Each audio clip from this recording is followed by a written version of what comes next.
I cannot recommend at least one more movie. Guys, watch Lethal Weapon 2. I'm telling you, you'll be hooked after that. I'll make a deal with you, Tim. I will do that if you watch The Nice Guys, because you are going to love it. Deal. I'm there. And to all you Nerdy for 30 heads, we will be back to discuss those two movies in a super mega episode. I will totally. Can we do a Lethal Weapon 2 / Nice Guys podcast? Let's do it where we compare our findings. I think that's beautiful and a great idea.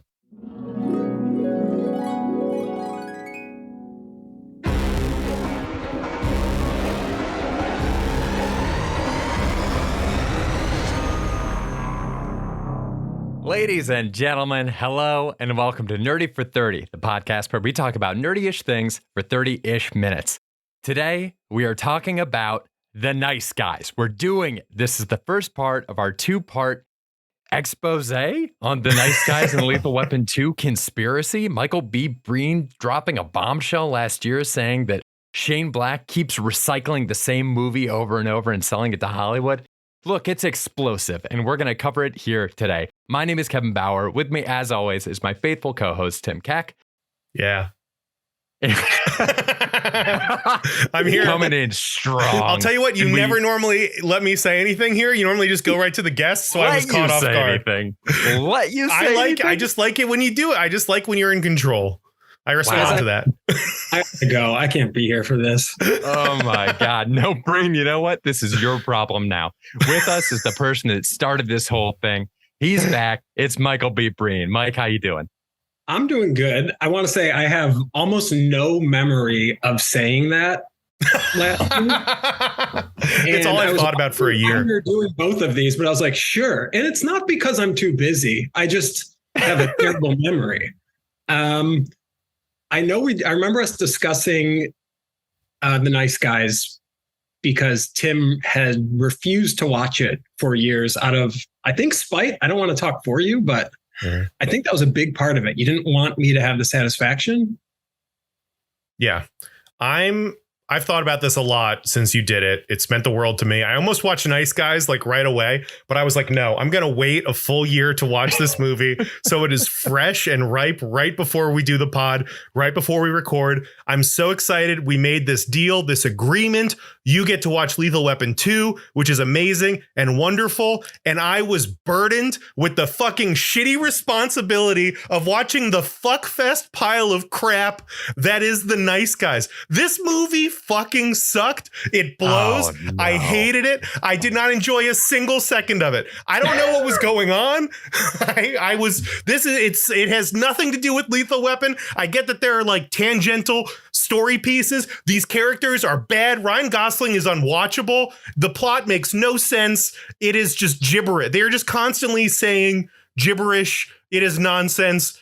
I did not like this movie at all. And maybe it's because I came in with Lethal Weapon high expectations and had to settle for fucking old man Russell Crowe and Ryan fucking Gosling just meandering around a city and letting things happen to them. It was, I didn't love it. This wasn't great, but I'm glad we're talking about it. I'm excited to talk about it and explain to you how bad this movie is. I think it is one of the most complicated plots ever in a movie. I'll agree with you on that one. Like, even having to repeat it would be very difficult for me. And I've seen the movie at least 5 times. I had no idea what was happening during the movie. It was so complicated. I was watching with my roommate, Pat, and we were like stopping it to be like, okay, wait. So like, what is happening right now? Okay. So who are these people to each other? Maybe I'll enjoy this better on the rewatch when I know that none of that really matters. But as someone who like expected the movie to have weight and stakes and like characters that were important, I went in expecting some sort of a story that I could follow, and I did not get it. Nah, I dude. think that's kind of, sorry, Kevin, go. I was going to say, this is borderline a Linklater movie. Like, this movie is about these two guys hanging out, going around 70s LA. And just it's a vibe movie. This is not like. I totally agree. And I think like that one of the things that March, who's Ryan Gosling's character, says early on is like, none of it matters. The only thing that changes is the sun goes up and goes down in between the cases. And I mean, it's tough to make a movie where that's the point you're trying to make. And it ends where they don't do anything. They never accomplish their goal. Everybody gets away with what they did. And I think it's like really hard to feel good about a movie like this by the end of it. But I think every scene is so enjoyable, despite a very complicated plot. I think every moment is so funny. Like, I love that scene when everybody's laying out, pretending to be dead because of the birds and they're looking for the body. Like, that's just fun. Yeah, it's just fun moments. It's kind of fun. Really, I love hearing that you acknowledge how complicated this plot is too, Breen, because in that pod from last year, you list this as one of your top 3 movies all time. Do you agree with that? Was that just hyperbole? You were trolling for sure. There's no way. I don't think I was trolling. I think I was passionate in the moment, and I was trying to make a sale to Tim. I was trying to get this car off the lot, and he was like, I'll drive it in a year. He came back and he gave it a test drive and he wants his money back. It didn't work out. But I do really like this movie. I think it's very funny. You don't think it's funny, Tim? That was the funniest scene where they're lying down. I don't like, who's supposed to be funny in this? It's not Ryan Gosling. Ryan Gosling is charmless. He has no redeeming qualities. He's unlikable. He's not a good guy. He's a piece of shit dad. He loves his daughter. His daughter loves him. That's misplaced love. He is not responsible. He can't take care of her, really. She is solving cases. She's at like parties she shouldn't be at, surrounded by drugs. She's getting like shot at and kidnapped. He sucks. He just says nonsense. You know what I thought about this? And I want to be politically correct, but his performance reminds me of the scene from Tropic Thunder where Robert Downey Jr. explains to oh my God, I'm blanking. Why do I not remember it? Ben Stiller about why his character Simple Jack won't be nominated won't win an Academy Award. And he says the line, "You can't go full retard." And I was watching this like, this is what Ryan Gosling did. He's just stupid. He's just dumb. He has he doesn't know anything. He can't put simple things together. He has no awareness. He's just stupid. And there's nothing that backs it up. The only thing he does is he finds the projector. Everything else, he's a waste of space. He is an accident. He's useless. He is not a damn thing is what Ryan Gosling is good for in this movie. He does nothing. His daughter is great. I love her. I enjoyed all the scenes she was in. She was great. She is a star. Betty Brand from Spider-Man. She's got a long future ahead of her. Ryan Gosling sucks. He's just not good. I don't like Ryan Gosling. In general, I don't.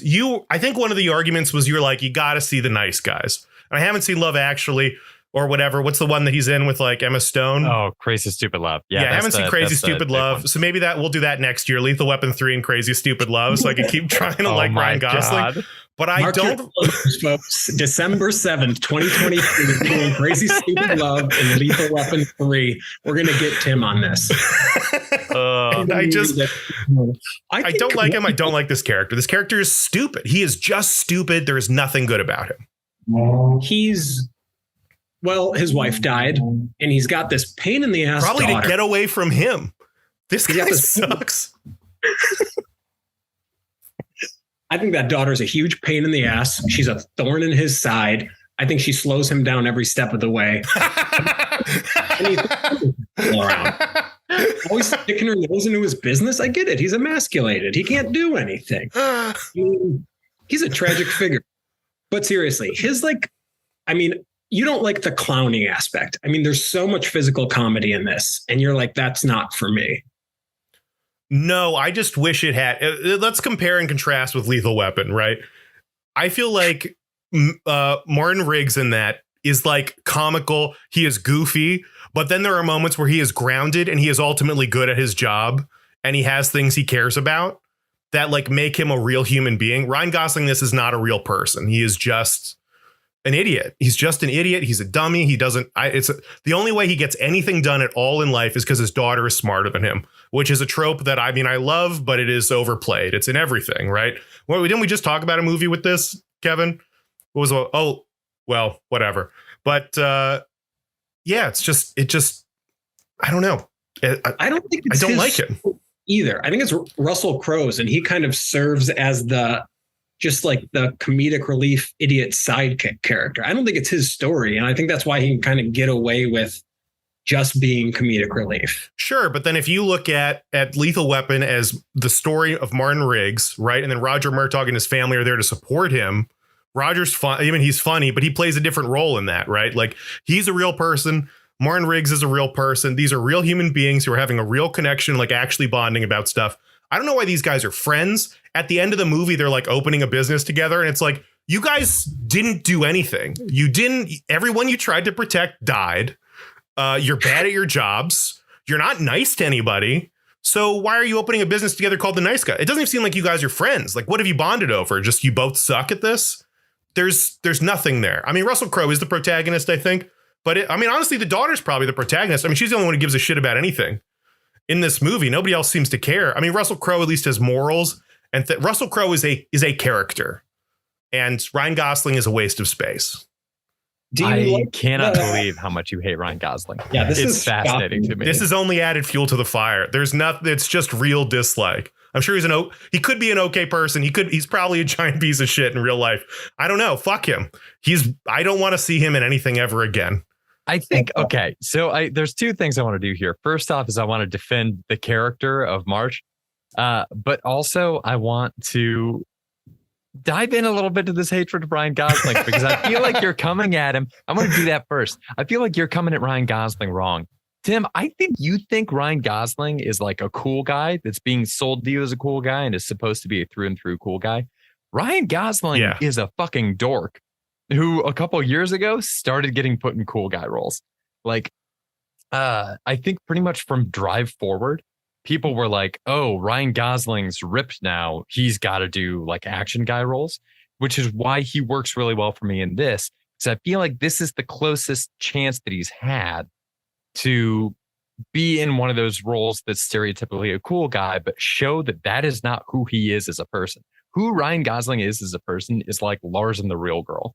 He's kind of similar to Henry Cavill, where it's like, this is a guy who happens to be really handsome. Like Ryan Gosling was on the Mickey Mouse Club. Like Ryan Gosling is like a song and dance man.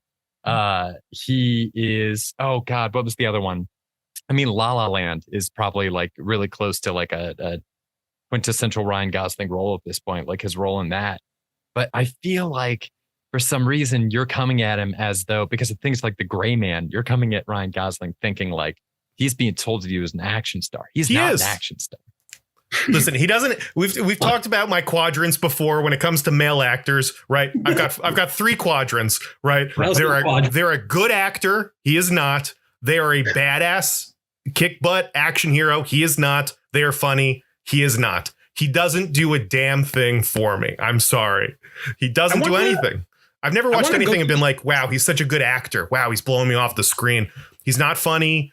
And he's not, I don't buy him as a badass at all. I don't know what he is. And I don't know why he keeps being fed to me. It's disgusting. Can I go through some scenes and you tell me that you don't like them? Because I feel like you're forgetting. Sure. Okay. Tell me. When Healy goes into the bathroom and marches on the toilet. Yeah. You don't like that scene. I was like, this could be funny if someone competent was doing it. Like he's opening the door, but he can't open a door, but he also can't do any. I mean, I've also seen him not do anything the whole movie. It's not like this is his life. Everything he does is him trying to get out of that bathroom stall because he's a joke. He's like a character from Dumb and Dumber. He's like, this is what he does. Everything his character does is a series of him trying to get out of the bathroom. And I sat there and I was like, I should be laughing. This is a funny bit. And I did not enjoy it at all. It wasn't good. It was bad. It felt fake. It felt forced. There wasn't anything charming about it. Like Jake Johnson could have like destroyed that. And instead Ryan Gosling's doing it.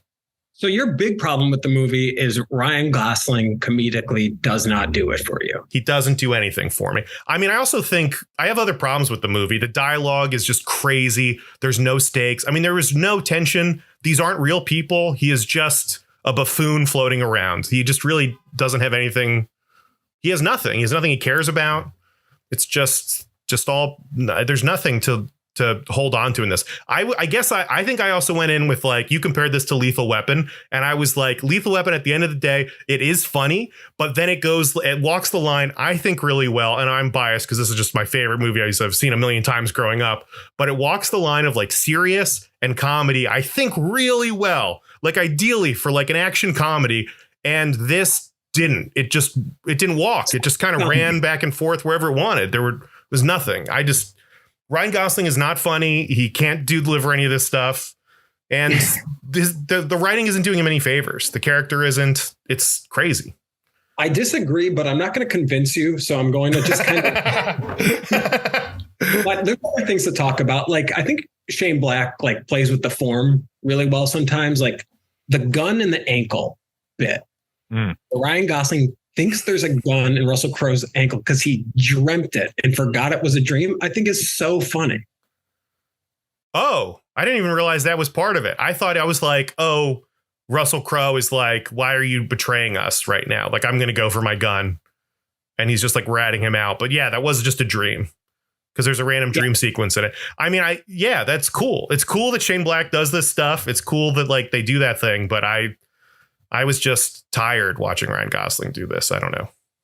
What about the Nixon scene where Healy is telling March about the guy who flips his car and is dying, and Richard Nixon comes up to save him. And he's like, and the guy's thinking, does everybody see Nixon when they die? And they have that conversation. And March undercuts it by saying, why are you saying this? And he says, there's two sides to every story. And March says, then just say that. I think it's really funny. It's funny writing. Yeah. The structure of a joke. Yeah. I think it's really good. Yeah. The structure is good. Like the script, that writing is good. Yeah. That's good. It's a good thing. I think it's aimless. I think Shane Black didn't care. I think he thought I'm serious. And he flat out says nothing matters. Or nothing changes. But I think like it's very funny, but if you don't like Ryan Gosling, you're fucked. Do you think do you guys think the dialogue is like choppy? Because it felt like things were just being said that were like supposed to be jokes, but they're just like delivered like every other piece. It felt so abrupt to me that this dialogue was like impossible to follow, I thought. And it was just random. It felt like they were just in a room and they're just saying random sentences, maybe talking to each other, maybe not. I don't know. That's what the vibe I got for most of the movie. I think the story is so complicated. And there's something there at the beginning that's so funny where there's two PIs and one is following a girl and the other is hired to get him to stop following a girl. That could almost be a movie. And I think maybe you start writing something like that and then it just went crazy. And that's fine. He can do that. But I thought there was something really strong at the beginning. But then it gets so complicated to where the story is about how a girl is missing because she made a porno revealing what's going on with the collusion happening inside these Detroit, I can't even get through it, auto companies. And she's killed for it by her mother, who's also in on the scheme, but doesn't live in Detroit and doesn't work for the auto companies. Mm-hmm. It's very complicated. Does live in LA, but is actively trying to get pornos to stop being made. It's almost, the plot of this movie is almost a meta joke about plots and action movies. And I mean, it's far enough there that I feel like if you're Shane Black and you've written so many of these, it's got to be on purpose. Like this has to be unbelievably complicated on purpose. There's also like, it's so complicated that I missed until this watching. I've also probably seen this movie 5 or 6 times. I missed until this watching of it. Oh, I love this movie. I love this movie. You know what also locked it in was when we got the COVID vaccine. It was the thing where, like, you know, you get your first COVID vaccine. It was 2021, and everybody had said the thing where it's like you're gonna feel like shit for like 6 hours the next day. We prepped for it, so we went out and got like these big ass iced coffees, and then the next morning I had a big ass iced coffee, and I felt like absolute trash. And we put on The Nice Guys, and it was like the perfect thing to just ride out that. Oh, you monster. But that's a sidetrack. What I wanted to say is that even seeing this movie a few times, the story is so complicated that I missed what I feel like is a basic part of the plot until this viewing, which is that at the beginning of the movie, Healy is not a private investigator. Russell Crowe is an enforcer who wants to be a private investigator. He's interested in changing jobs to become a PI. So there's like lines like, I bet PIs don't have to put up with this kind of stuff. And then like when he's shaking down Marsh, he's like, you can afford to live here on a PI salary? Like he's investigating the career change. Yeah, that is very funny. Oh, it's so in depth. See, I thought that meant that Ryan Gosling's character was like stealing or something. Like this wasn't his hat. Like, did they break into that house? Were they just like, what do they call it? Where you're just like staying in somebody's house, just like an abandoned house. Like he doesn't own that house, right? No. They're renting it. Their house is being like indefinitely built. How can he even afford the rent in that house? Like he shouldn't be able to afford the rent. It is crazy that he can afford that. This is another take I had, which is I was going in thinking this was going to be Lethal Weapon. Tonally, this felt more like The Other Guys to me. Have you guys seen that movie with like Will Ferrell, Mark Wahlberg? This is The Other Guys, and I think The Other Guys does it better. But let me throw this scenario out at you. You know, I tried to make this a category a long time ago. Better or worse? Is The Nice Guys a better movie if it's Will Ferrell and Mark Wahlberg in it? It's worse. It's way worse. You think it's worse? Yeah. Oh my God. Strong disagree. You like Mark Wahlberg's comedic performances? Oh, he's way funnier than either of these guys, for sure. Oh, you seen like Ted? He's maniac? Good. He does the same thing. He could sell a bunch of stuff, but also you make Ryan Gosling's character Will Ferrell, and then he just replaces Russell Crowe. He could do what Russell Crowe does in this movie. He doesn't even have to get fat. He can just be like a jacked guy who's just like beats people up. That's well within his range. I think they're perfectly cast, and I think they do a great job. I mean, at the end, Russell Crowe's delivery when he's drinking again, one of the funniest things I've ever seen. I don't know if you caught him, but he's sober throughout the movie. And then Marge says, hey, he's drinking again. Russell Crowe goes, yeah. And he's like happy about it. He feels great. Why is he drinking again? Because nothing matters. Okay, maybe that's the point of this movie, is that nothing matters and you just put it on in the background and you just, I don't know. I don't understand what you guys like about this movie. So maybe I just came in with maybe my expectations were too high. Maybe that's what it was. I had no idea what tonally this movie was. Is it a comedy? Is it like an action movie? It just seems like kind of like it's like a comedy, but it's not a comedy. It's very weird to me. Like I don't know how to describe this movie to somebody. It's tough, and if you're trying to describe the plot, good luck to anybody on this earth. But even the tone, how would you describe the tone of this movie? It's a comedy. It's a buddy comedy. It's a comedy. Yeah. Interesting. Yeah, like a hangout comedy. Like Friends or something, where like you don't really laugh, but there's like a laugh track. Not like Friends. It's like if the shit didn't go down in Pineapple Express. It's like if we stayed in the first act of Pineapple Express. Huh. Yeah. Okay. I'm with you on there being basically no stakes for them, except they're putting their lives on the line every time they enter a situation. Yeah. Oh my God, right there. Hold on. I want to press him on that. Picking out specific scenes. Breen, you said putting your life on the line. The elevator scene with the people falling out the window, that did nothing for you? It's a funny it's like a funny writing. I understand how technically it should be funny. Yes. And Gosling. That's great. And then they just go back down. I thought his like clowning ability was strong. And I don't know if that says something about Ryan Gosling or how easy clowning is, but I thought it was good. I'm like kind of genuinely stunned that you got. I don't understand. I feel like I'm lost. Like I just am not on the same page. I don't think either of these guys is funny at all. They are not funny in any way. The girl's funny. Maybe some of the other side characters are funny. And I get that the script mathematically should be funny. And I think someone could deliver the script in a funny way. But I didn't laugh at all watching this. I didn't think any of it was funny. I just went, oh, I should be laughing at that. That was me watching that movie. So well, I don't know. What kind of state were you in? Let's talk about that. Tell me about yeah, how's your week been? I was a little high.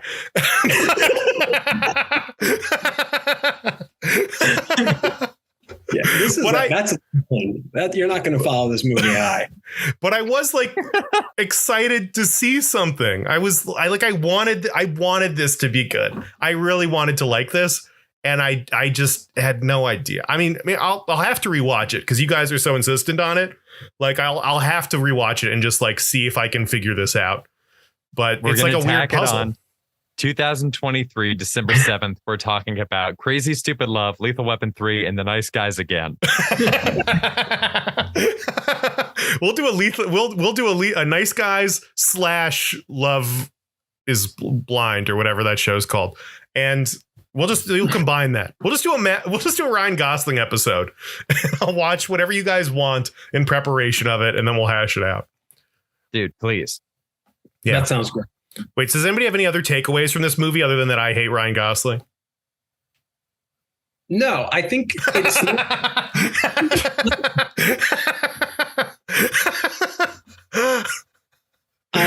man. I don't think it's greater than the sum of its parts, but I think every individual moment is very funny. And I really like how he lays out scenes and what happens inside of them. I think they're funny.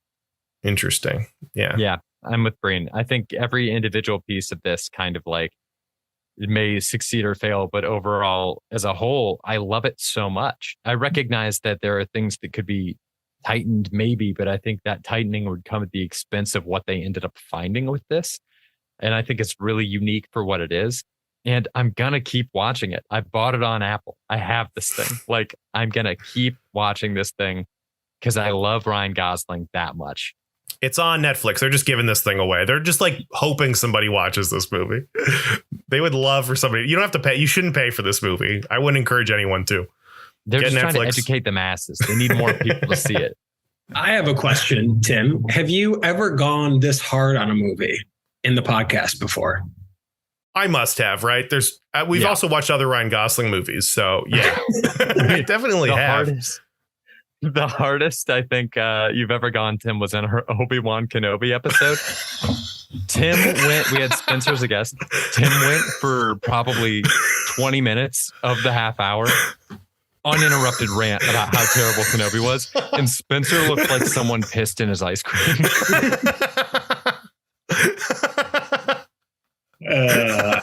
I guess I love Spencer to death, but it's indefensible. Obi-Wan Kenobi is such shit. And I don't know. It is, I guess, was kind of like that, where I'm like, I wish there was something to enjoy about this, like these characters. I don't think I enjoyed watching either of the guys at all. I was kind of debating if is Russell Crowe, how good is Russell Crowe? Is he crushing it in this? I can't tell. He's like the only real character in this, right? So what do you think of Russell Crowe in this movie? I think he's awesome. I think he's so good. I think he's like this really sad, tragic guy who's incredibly competent, which is like my favorite combo. Yeah. I didn't get that, but I love that combo. You're describing a character I would love to watch. It's a David Harbour character. I feel like if you're going to do any kind of a recasting, that I don't think he would necessarily do better than Crowe, because I loved Crowe in it, but like it's a role that David Harbour would typically play. I wanted it to, it reminded me, and I think tonally I was just looking for a different thing. Like in Gerard Butler in like Den of Thieves, when he's like kind of like a dirty like cop, and he's just like comes up and he's just like throwing trash everywhere and he like doesn't play by the rules and he's just like kind of out of shape, but like clearly like a big guy. Like that's kind of what I was like, oh, this could be cool. This guy's like a badass. And then it's like they didn't really do anything badass. Okay, here's like a specific critique I had that I was thinking about. The end of the movie to me doesn't make a ton of sense. Somehow everyone they try to protect dies. The girl in this is like smart, right? Like this is the bit, is that she's smart.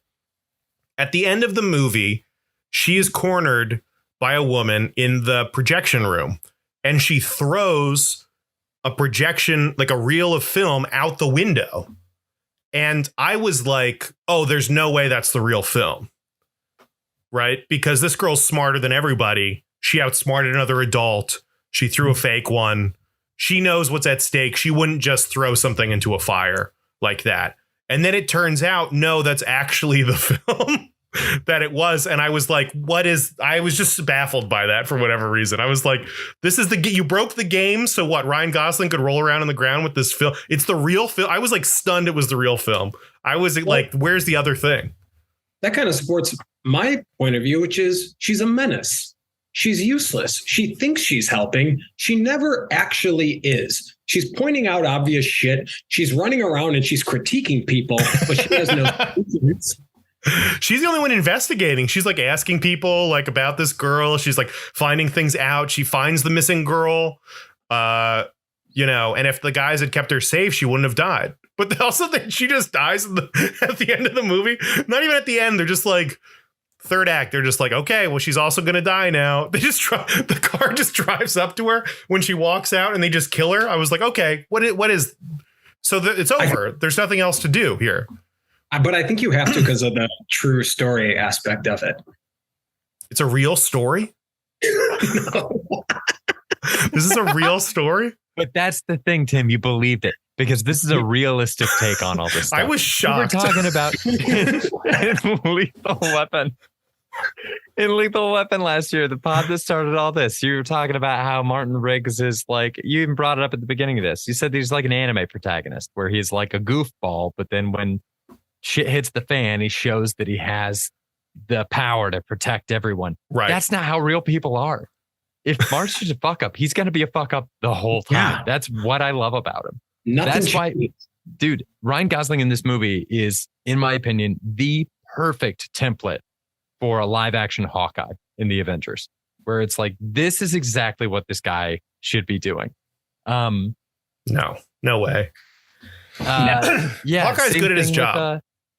Same thing with, I guess that would be kind of more, I guess, in the line of what you're talking about, but still in terms of being the fuck up, I feel like Ryan Gosling seriously could play the hell out of that. But with Healy too, it's like, yeah, he's this bruiser, but in real life, people don't necessarily get a chance to like take out 6 guys on their own. Like it's not realistic. And that's one of the ways this movie does play more real. Yeah, I do think it is pretty grounded in that way. Yeah, I think when I think of like playing dumb, I think about like Parks and Rec a lot and like, Chris Pratt's character on there. And I know we've talked about this like improv and stuff too, where it's like, I don't think a funny bit is like this character is dumb. It's funny if they're wrong, right? Or they're misinterpreting something, but like they need to be good at something else. And I think Ryan Gosling or his character. I mean, this part isn't even a critique of Ryan Gosling. This is just like the character is like nothing redeemable. There's no moment when he's good at his job. There's like the projector, which is like one thing maybe. And nothing else shows he's good at his job. Nothing else shows that he can read, nothing else shows that he is like graduated high school. Nothing else shows that he's been out of his house and interacted with other human beings. There was a point when I realized, he's like drunk the whole time. And I'm like, oh, okay. So there's going to be some moment of like clarity for him. And there isn't. He's just drunk the whole time. And I guess maybe that's part of it. Maybe that's a justification is that you're just like, you write it off. This guy's a drunk the whole time. But I don't know. You'd still expect some moment when like the drunk puts down the bottle and just like caps 3 guys in the head and is like crushes it. Like you'd want a moment when it's like, fuck yeah. And I didn't get that from anybody. And that's what I want out of these movies. That's what I want out of a dumb character. I want one moment. I want one moment when Michael Scott closes a deal.